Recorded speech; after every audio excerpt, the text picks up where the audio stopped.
മലപ്പുറം താനൂർ ഒട്ടുംപുറത്ത് 3 ദിവസം പ്രായമായ സ്വന്തം കുഞ്ഞിനെ കൊലപ്പെടുത്തിയത് ബക്കറ്റിലെ വെള്ളത്തിൽ മുക്കിയെന്ന മാതാവിന്റെ കുറ്റസമ്മതം. വീട്ടുവളപ്പിൽ കുഴിച്ചുമൂടിയ മൃതദേഹം പുറത്തെടുത്ത മോർച്ചറിയിലേക്ക് മാറ്റി. സംഭവത്തിൽ മറ്റാർക്കെങ്കിലും പങ്കുണ്ടോ എന്നും പോലീസ് അന്വേഷിക്കുകയാണ്.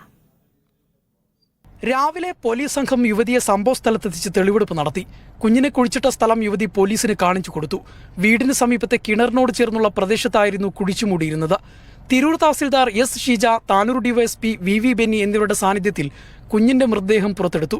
ഒട്ടുപുറം സ്വദേശി ജുമൈലത്ത് കഴിഞ്ഞ 24-നാണ് കോഴിക്കോട് മെഡിക്കൽ കോളേജിൽ വെച്ച് ആൺകുഞ്ഞിന് ജന്മം നൽകിയത്. 26-ന് വീട്ടിൽ തിരിച്ചെത്തിയ അന്നു തന്നെ അർദ്ധരാത്രിയോടെ കുഞ്ഞിനെ ബക്കറ്റിലെ വെള്ളത്തിൽ മുക്കിക്കൊന്ന് കുഴിച്ചുമൂടുകയായിരുന്നുവെന്നും ഭർത്താവുമായി അകന്നു കഴിയുകയായിരുന്ന യുവതി മാനഹാനി ഭയന്നാണ് കുഞ്ഞിനെ കൊന്നതെന്നും പോലീസിന് മൊഴി നൽകി.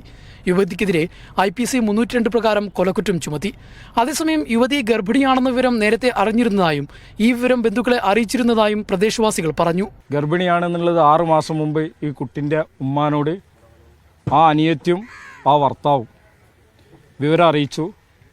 വിവരം അറിയിച്ചപ്പോൾ ആ ഭർത്താവിനെ മദ്യപിക്കുന്ന ആളാണ്, മയക്കുമരുന്നിൻ്റെ ലഹരിയിൽ പറയണതാണ് എന്നൊക്കെ പറഞ്ഞുകൊണ്ട് ആ ആളെ നിരാശപ്പെടുത്തുകയും ചെയ്തു. അന്ന് തോൽച്ച് ഇദ്ദേഹത്തിൻ്റെ ഈ പെണ്ണിൻ്റെ ആങ്ങളമാരോടൊക്കെ വിവരം അറിയിച്ചിട്ടുണ്ട്. കുഞ്ഞിനെ ആശുപത്രിയിൽ നിന്ന് കൊണ്ടുപോകുമ്പോൾ തന്നെ കുടുംബത്തിന്റെ പെരുമാറ്റത്തിൽ അസ്വാഭാവികത തോന്നിയതായി ഇവരെ കൊണ്ടുപോയ ഓട്ടോ ഡ്രൈവർ നജീബ് പറഞ്ഞു.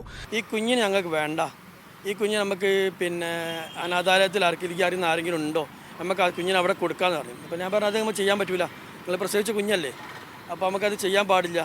അപ്പോൾ അതെന്താ സംഭവിച്ചാൽ നമുക്ക് മക്കൾ കൂടുതലാണ്, അപ്പോൾ അതുകൊണ്ട് നമുക്ക് എല്ലാം കൂടെ പോറ്റാൻ പറ്റാത്ത സിറ്റുവേഷനിലാണ്. അപ്പോൾ ആ കുഞ്ഞ്, അപ്പോൾ ഞാൻ നിങ്ങൾക്ക് അത് ആദ്യം ഓർമ്മയില്ലെന്ന് വെച്ചു. സംഭവത്തിൽ മറ്റാരുടെയെങ്കിലും സഹായം യുവതിക്ക് ലഭിച്ചിട്ടുണ്ടോ എന്ന കാര്യവും പോലീസ് അന്വേഷിക്കുന്നുണ്ട്. താനൂർ സിഐക്ക് ലഭിച്ച രഹസ്യവിവരത്തിന്റെ അടിസ്ഥാനത്തിലായിരുന്നു പോലീസ് അന്വേഷണം ആരംഭിച്ചത്. കുഞ്ഞിന്റെ മൃതദേഹം കോഴിക്കോട് മെഡിക്കൽ കോളേജിലേക്ക് മാറ്റി. മീഡിയ 1, തിരൂർ.